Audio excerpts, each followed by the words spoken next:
بندہ جس سے پیار کرتا ہے نا، وہ بندہ کبھی کبھی پھر پیار کا فائدہ ناجائز بھی اٹھاتا ہے، کبھی کبھی یہ بھی نقصان لوگ کرتے ہیں۔ پہلی بات تو یہ کہ جب پیار ہو جائے تو اس کا فائدہ جائز بھی نہیں اٹھانا چاہیے۔ جس نے فائدہ اٹھا لیا تو اس نے تو استعمال کیا نا۔ تو ہوتا ہے ہمارے گھروں میں کہ اگر بچہ اماں کے قابو میں تو پھر اماں جو دل کرتا ہے کراتی ہے، اور جو اس کو کہہ دیتی ہے پھر وہ کہتا ہے خو میری اماں نو آکھیا ہے، پھر وہ ڈنڈا اٹھا لیتا ہے، آؤ دیکھتا ہے نہ تاؤ دیکھتا ہے۔ یہ بھی ایموشنل کرنا ہے، کر لیتے ہیں لوگ۔ بیٹی کو بھی پتہ چل جائے نا ابا میری بات مانتا ہے، تو وہ سارے بچے کہنا سیر کرنے جانا ہے تو ابا جی کو کون منائے گا، تو کہتی ہے تسی چپ کر جاؤ، ابا جی کو میں بات کروں، اسے پتہ ہے میرے سے پیار کرتا ہے۔ اب بات کو سمجھ لیں، یہ ایک ایموشنل کرنے کا طریقہ ہوتا ہے، لوگ کر لیتے ہیں، اور وہ بندہ چونکہ پیار کر رہا ہوتا ہے تو پیار کرنے والا بہرحال کہیں نہ کہیں پھر قابو آ جاتا ہے۔ وہ استعمال بھی ہو تو ہو جاتا ہے، لیکن وہ بندہ ٹھیک ہوتا ہے، کیونکہ وہ استعمال ہو بھی رہا ہے تو ہو تو پیار میں رہا ہے نا، پیار میں ہو رہا ہے نا۔ سمجھ لیں میری بات کو۔ حضرت سعد بن ابی وقاص رضی اللہ تعالیٰ عنہ کا نا اپنی ماں سے بڑا پیار تھا، بڑا پیار تھا اپنی والدہ سے۔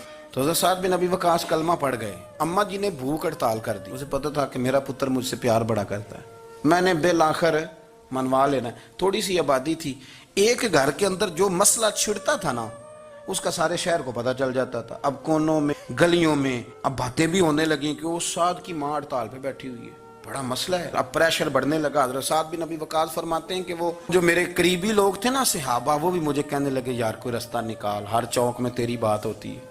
کہتے ہیں میں گھر جاتا تو گھر والے، بہن، بھائی، بچے، باپ سارے کہتے ہیں یار تیری ماں مر جائے گی۔ اب بہت بڑا ایشو ہے، ہم یہ کہہ دیتے ہیں کہ انہوں نے قربانیاں بڑی دی، لیکن آپ ذرا بات کو سمجھے نا کہ اماں بھوک ہڑتال پہ بیٹھ جائے، ایک انسان کہاں کھڑا ہو جائے گا؟ بدنامی الگ ہے، بحث الگ ہے، سیانہ بندہ، مالدار، وزادار، قبیلے والا۔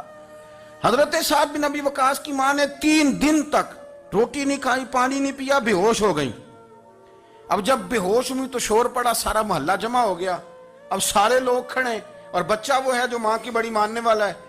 اماں کے اوپر لوگوں نے پانی شانی ڈالا، ہوش آئی تو حضرت سعد بن ابی وقاص قریب آئے، کہنے لگے اماں ایک بات کرنی ہے۔ اماں بھی بڑی مشکل سے اٹھ کے بیٹھ گئی کہ پتر ماننے لگا میرا۔